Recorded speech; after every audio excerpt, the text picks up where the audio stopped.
Assalamualaikum warahmatullahi wabarakatuh. Nama saya Asrul Mulya Wardana, NIM 371 dari kelas Perdata 3C. Saya akan menjelaskan tentang mind map pertemuan ke-9.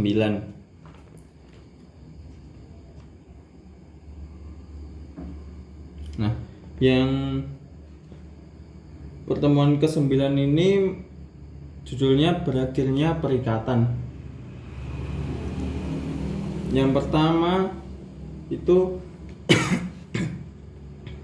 perikatan hapus. Perikatan hapus ini pasal 1381 BW. Yang pertama ada pembayaran. Nah, pembayaran ini yaitu jika kewajibannya terhadap perikatan itu telah dipenuhi berupa pelunasan utang atau uang, jasa, barang, atau tindakan pemenuhan prestasi oleh debitur kepada kreditur. Misalnya, perjanjian jual beli sepeda, A membeli sepeda milik B, maka saat A membayar harga sepeda dan sepeda tersebut diserahkan B kepada A yang berarti lunas semua kewajiban masing-masing pihak A dan B, maka perjanjian jual beli antara A dan B dianggap berakhir atau hapus. Nah, selanjutnya ada konsignasi. Konsignasi yaitu suatu cara hapusnya perikatan di mana debitur hendak membayar utangnya namun pembayaran ini ditolak oleh kreditur. Maka kreditur bisa menitipkan pembayaran melalui kepaniteraan pengadilan negeri setempat. Misalnya, A punya utang kepada B. Akhirnya A membayar utang tersebut kepada B, tapi B menolak menerimanya. Dalam kondisi demikian, A bisa menitipkan pembayaran utangnya tersebut melalui kepaniteraan pengadilan setempat, nanti pengadilan yang akan meneruskannya kepada B. Jika menitipkan melalui pengadilan ini sudah dilakukan, maka utang piutang antara A dan B dianggap sudah berakhir. Nah, yang ketiga ada novasi atau pembaruan utang. Pembaruan utang ini adalah perjanjian antara kreditur dengan debitur di mana perikatan yang sudah ada dihapuskan dan kemudian suatu perikatan yang baru. Misalnya, A punya utang 1 juta kepada B, tapi A tidak sanggup membayar utang tersebut. Lalu B mengatakan bahwa B tidak perlu lagi membayar utangnya sebesar 1 juta tersebut, melainkan cukup membayar 500 ribu saja, dan utang dianggap lunas. Dalam hal ini perjanjian utang piutang antara A dan B yang sebesar 1 juta dihapuskan dan diganti perjanjian utang piutang yang sebesar 500 ribu saja. Nah, yang keempat ini ada perjumpaan utang atau kompensasi. Kompensasi ini yaitu penghapusan utang masing-masing dengan jalan saling memperhitungkan utang yang sudah dapat ditagih secara timbal balik antara debitur dan kreditur. Misalnya, A punya utang kepada B sebesar 500 ribu, tapi pada saat yang sama B juga ternyata punya utang kepada A sebesar 500 ribu. Dalam hal demikian, maka utang masing-masing sudah dianggap lunas karena impas, dan perjanjian utang piutang dianggap berakhir. Nah, yang kelima ini ada percampuran utang atau convisio, yaitu percampuran kedudukan sebagai orang yang berutang dengan kedudukan sebagai kreditur menjadi satu. Misalnya, A punya utang kepada B. Ternyata A berjodoh Ternyata karena berjodoh, A akhirnya menikah dengan B. Nah, A kan berjodoh dengan B, akhirnya menikah dengan B si A itu. Dalam kondisi demikian maka terjadilah percampuran utang karena antara A dan B telah menjadi suatu persatuan harta kawin akibat perkawinan tersebut. Padahal dulunya A mempunyai utang kepada B. Nah, yang keenam ada pembebasan utang. Pembebasan utang yaitu pernyataan sepihak dari kreditur kepada debitur bahwa debitur dibebaskan dari utang-utangnya. Misal, A punya utang kepada B, tapi B membebaskan A dari utangnya tersebut. Yang selanjutnya ada pemusnahan barang terutang. Barang terutang yaitu perikatan hapus dengan musnahnya atau hilangnya barang tertentu yang menjadi prestasi yang diwajibkan kepada debitur untuk menyerahkannya kepada kreditur. Musnahnya barang yang terutang ini digantungkan pada dua syarat. Pertama yaitu musnahnya barang tersebut bukan karena kelalaian debitur.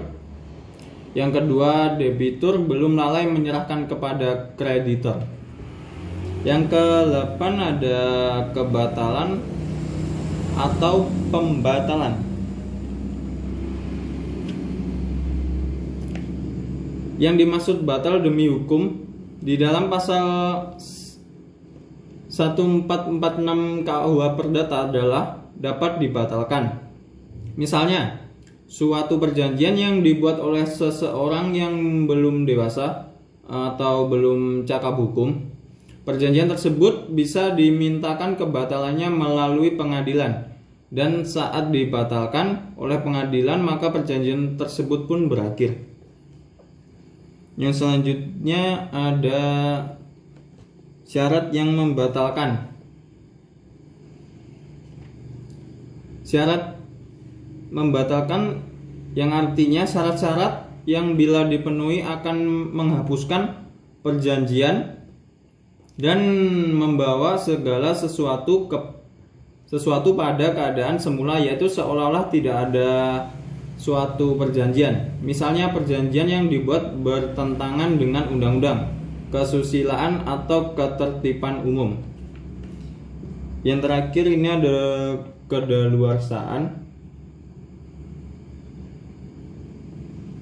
Menurut pasal 1946 KUH Perdata, daluarsa adalah suatu alat untuk memperoleh sesuatu atau untuk dibebaskan dari suatu perikatan dengan lewatnya suatu waktu tertentu dan atas syarat-syarat yang ditentukan oleh undang-undang. Nah, ini selanjutnya ada kesepakatan para pihak. Kesepakatan para pihak ini para pihak yang bersangkutan menyatakan menghentikan perjanjian atau kontrak. Misalnya dalam kontrak kerja atau kontrak sewa menyewa. Selanjutnya ini ada putusan hakim. Putusan hakim ini yang artinya berdasarkan upaya hukum yang dilakukan oleh salah satu pihak yang dirugikan di pengadilan. Akhirnya pengadilan memutuskan untuk membatalkan suatu perjanjian atau kontrak tersebut. Biasanya gugatan yang diajukan oleh gugatan cedera janji atau wan prestasi atau perbuatan melawan hukum. Kontrak berakhir atau hapus karena terdapat putusan hakim yang memutus berakhirnya atau hapusnya kontrak tersebut berdasarkan gugatan pembatalan yang diajukan oleh salah satu pihak, disebabkan karena tidak dipenuhinya syarat-syarat subjektif sahnya. Suatu kontrak sebagaimana yang ditentukan dalam pasal 1320 ayat 1 dan 2 BW akibat adanya cacat kehendak atau karena ketidakcakapan serta adanya salah satu pihak yang ditempatkan dalam posisi di bawah pengampuan atau pilot sebagaimana ditentukan dalam pasal 1646 BW. Selanjutnya ini ada undang-undang. Dan selanjutnya ada tercapainya tujuan perjanjian. Tercapainya tujuan perjanjian ini dengan dicapainya tujuan perjanjian, maka perjanjian itu akan berakhir. Selanjutnya mind map pertemuan ke-10. Mind map pertemuan ke-10 ini jenis-jenis perjanjian bernama. Jenis-jenis perjanjian bernama yang pertama yaitu jual beli. Jual beli adalah suatu persetujuan, yaitu pihak yang mengikatkan dirinya untuk menyerahkan suatu hak kebendaan dan pihak lain membayar sesuai harga yang diperjanjikan. Itu menurut pasal 1457 KUH Perdata. Yang kedua ada tukar menukar.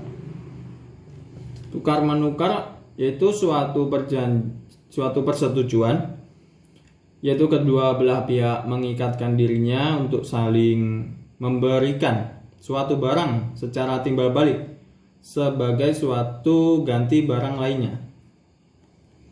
Yang ketiga ada sewa menyewa. Sewa menyewa ini suatu persetujuan, yaitu pihak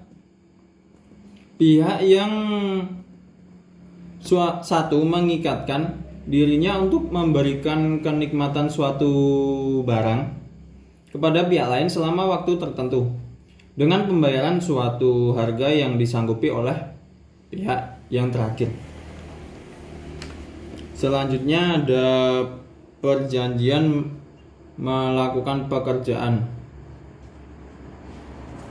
Suatu perjanjian saat pihak yang satu, yaitu si buruh, mengikatkan dirinya untuk berada di bawah perintah pihak yang lain, yaitu si majikan, untuk suatu waktu tertentu melakukan pekerjaan dengan menerima upah. Selanjutnya ada penitipan barang.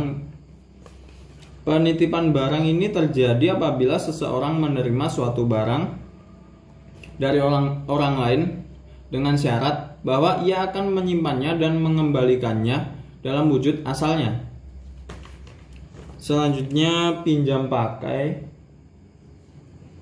Pinjam pakai suatu perjanjian dalam mana pihak yang satu menyerahkan suatu barang untuk dipakai dengan cuma-cuma kepada pihak lain dengan syarat bahwa pihak yang menerima barang itu setelah memakainya atau setelah lewat waktu yang ditentukan akan mengembalikan barang itu.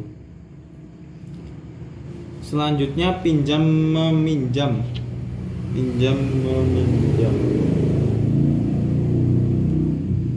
Suatu perjanjian yang menentukan pihak pertama menyerahkan sejumlah barang yang dapat habis terpakai kepada pihak kedua dengan syarat bahwa pihak kedua itu akan mengembalikan barang sejenis kepada pihak pertama dalam jumlah dan keadaan yang sama. Selanjutnya pemberian kuasa. Pemberian kuasa ini suatu persetujuan yang berisikan pemberian kekuasaan kepada orang lain yang menerimanya untuk melaksanakan sesuatu atas nama orang yang memberikan kuasa. Yang terakhir ada perdamaian.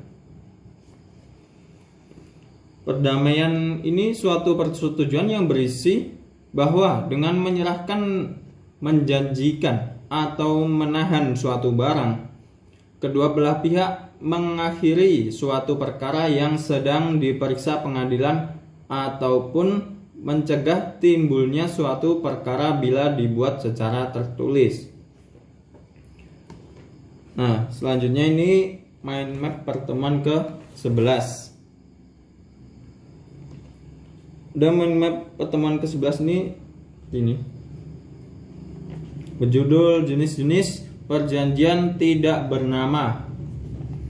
Yang pertama ada perjanjian lisensi. Perjanjian lisensi itu izin yang diberikan oleh pemegang paten kepada pihak lain berdasarkan perjanjian pemberian hak untuk menikmati manfaat ekonomi dari suatu paten yang diberikan perlindungan dalam jangka waktu dan syarat tertentu. Yang kedua ada perjanjian pembiayaan konsumen. Perjanjian pembiayaan konsumen adalah perjanjian yang tidak diatur secara khusus dalam Kitab Undang-Undang Hukum Perdata, tetapi oleh karena buku 3 Kitab Undang-Undang Hukum Perdata mengatur sistem terbuka, maka para pihak boleh membuat perjanjian yang tidak diatur secara khusus dalam Kitab Undang-Undang Hukum Perdata. Dengan demikian, perjanjian pembiayaan konsumen beli sebagai suatu perjanjian juga tunduk kepada ketentuan umum tentang perjanjian dan merupakan jenis perjanjian barang dalam praktek di Indonesia, sehingga bentuk perjanjian ini telah menjadi pranata hukum yang berlaku dan diakui oleh masyarakat serta telah menjadi jurisprudensi meskipun belum diatur dengan undang-undang. Perjanjian pembiayaan konsumen berkembang sebagai perjanjian yang berdasarkan kebiasaan dan kebutuhan bisnis. Perlu dipahami bahwa dalam suatu perjanjian pembiayaan konsumen dalam bentuk apapun, berarti kedua belah pihak saling mengikatkan dirinya untuk melaksanakan sesuatu yang telah diperjanjikan. Namun dalam kenyataannya tidak menutup kemungkinan dapat terjadi bahwa salah satu pihak tidak melaksanakan apa yang telah diperjanjikan. Ada empat akibat adanya wan prestasi sebagaimana telah dikemukakan berikut ini.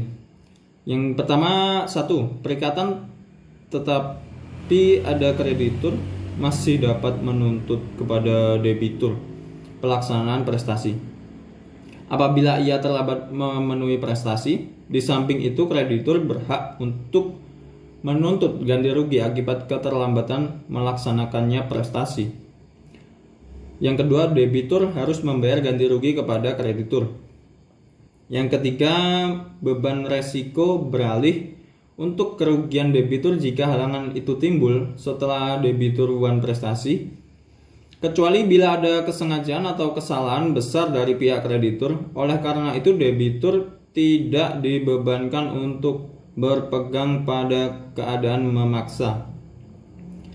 Yang keempat, jika perikatan lahir dari perjanjian timbal balik, kreditur dapat membebaskan diri dari kewajiban memberikan kontraprestasi.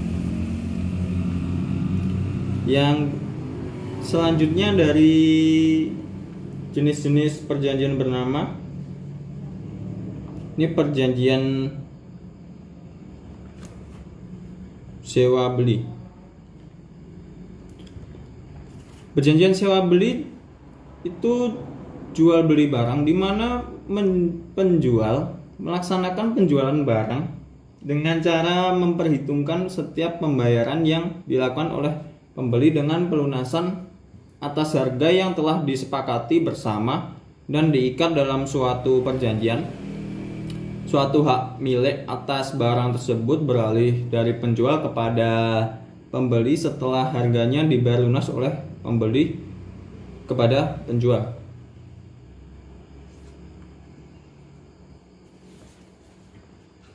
Selanjutnya perjanjian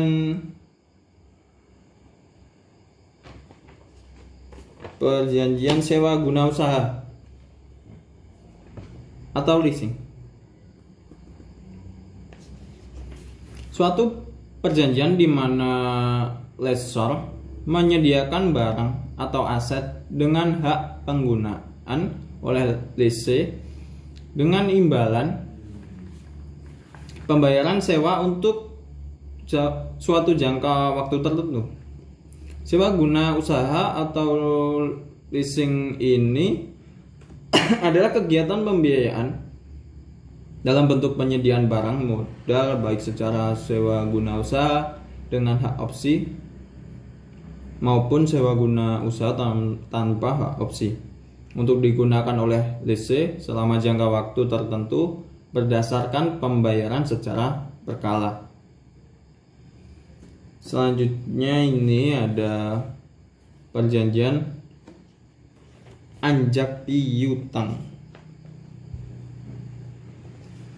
Anjak piutang adalah kegiatan pembiayaan dalam bentuk pembelian dan atau pengalian serta pengurusan piutang atau tagihan jangka pendek suatu perusahaan atas transaksi perdagangan dalam atau luar negeri. Intinya adalah adanya pengalian piutang salah satu pihak ke pihak lain. Selama ini pengaturan anjak piutang masih terpaku pada asas kebebasan berkontrak yang diatur dalam Kitab Undang-Undang Hukum Perdata atau KUH Perdata.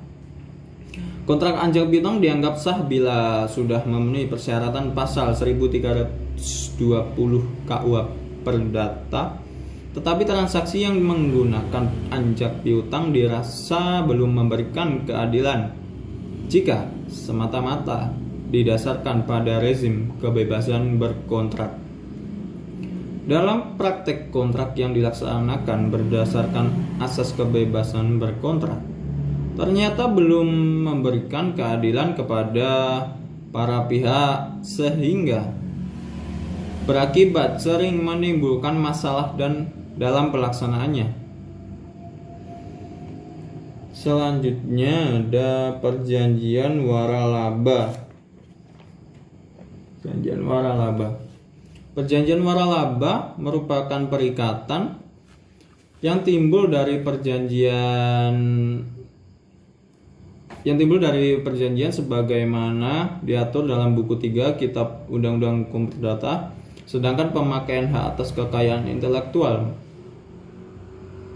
milik pemberi waralaba oleh penerima waralaba diatur dalam undang-undang mengenai hak atas kekayaan intelektual, yaitu Undang-Undang Hak Merek, Hak Paten, dan Rahasia Dagang. Adanya pelanggaran yang dilakukan oleh para pihak dalam perjanjian waralaba yang dibuat berdasarkan kesepakatan para pihak seringkali cenderung melindungi pemberi waralaba, antara lain mengenai pemutusan hubungan kerjasama sebelum jatuh tempo yang dilakukan pemberi waralaba terhadap penerima waralaba. Masalah yang sering muncul sehubungan dengan perlindungan terhadap waralaba karena adanya kekhawatiran akan adanya pemutusan secara sepihak sebuah kontrak perjanjian antara pihak franchisor dengan pihak franchise. Selain itu, kewajiban dalam suatu kontrak waralaba berpotensi terkadang dilanggar atau dilalaikan. Dari sudut pandang pewaralaba atau franchisor, kelalaian terwaralaba atau franchise yang acap kali terjadi adalah kelalaian pembayaran barang atau royalti dan kelalaian untuk memenuhi sistem resiko lain yang terjadi akibat hubungan franchise ini berada di pihak franchise karena pada dasarnya franchise merupakan pihak yang mandiri di dalam menjalankan bisnis franchise. Terdapat kekecualian dalam hal tanggung jawab ini, yakni dapat saja beralih kepada pihak franchisor apabila memang diperjanjikan sebelumnya. Contoh, franchisor suatu franchise yang menjual fried chicken mengharuskan franchise-nya untuk membeli bumbu ayam tersebut kepada franchisor, diperjanjikan apabila terjadi kerugian terhadap pihak ketiga. Dalam hal ini konsumen yang diakibatkan kerusakan bumbu, maka franchise terbebas dari tanggung jawab. Jadi tanggung jawab yang ditanggung oleh franchisor. Selain itu tidak menutup kemungkinan pula akan munculnya permasalahan baru yang mengakibatkan sengketa dalam bisnis franchise atau waralaba. Yang terakhir ada perjanjian BOT. Perjanjian BOT menurut Clifford Gerstein menyebut bahwa BOT atau perjanjian bangun guna serah atau build, operate, and transfer adalah suatu bentuk pembiayaan proyek pembangunan yang mana kontraktor harus menyediakan sendiri pendanaan untuk proyek tersebut.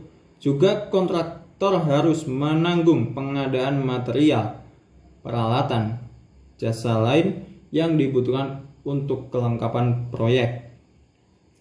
Kontraktor diberikan hak untuk mengoperasikan dan mengambil manfaat ekonominya sebagai penggantian atas semua biaya yang telah dikeluarkan untuk selama waktu tertentu.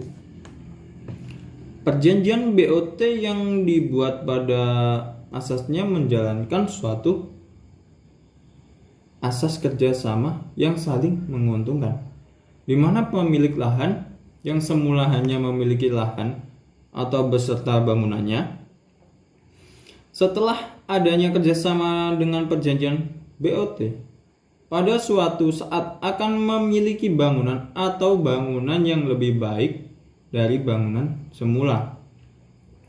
Begitu pula pihak pemerintah yang semula hanya pemegang hak eksklusif saja, yang bila mana akan mewujudkan fisik bangunannya, tidak mempunyai dana yang cukup. Setelah adanya kerjasama dalam bentuk perjanjian BOT, diharapkan akan memiliki fisik bangunan. Demikian pula bagi pihak investor. Dengan adanya kerjasama dalam perjanjian BOT, akan mendapat suatu keuntungan dari pengelolaannya. Adanya asas kepastian hukum, bahwa pada suatu saat investor akan mengembalikan bangunan beserta fasilitasnya yang melekat padanya atau pada aset tersebut, bersangkutan kepada pihak pemilik lahan atau pemegang hak eksklusif. Kemudian yang ketiga, asas musyawarah. Artinya jika timbul perselisihan antara pihak investor dengan pihak pemilik lahan, pemegang hak eksklusif, baik saat membangun, mengoperasikan hasil bangunan serta lain-lainnya. Ya demikian mind map yang pertemuan ke-9, 10, 11 yang saya jelaskan. Dan kurang lebihnya mohon maaf. Wassalamualaikum warahmatullahi wabarakatuh.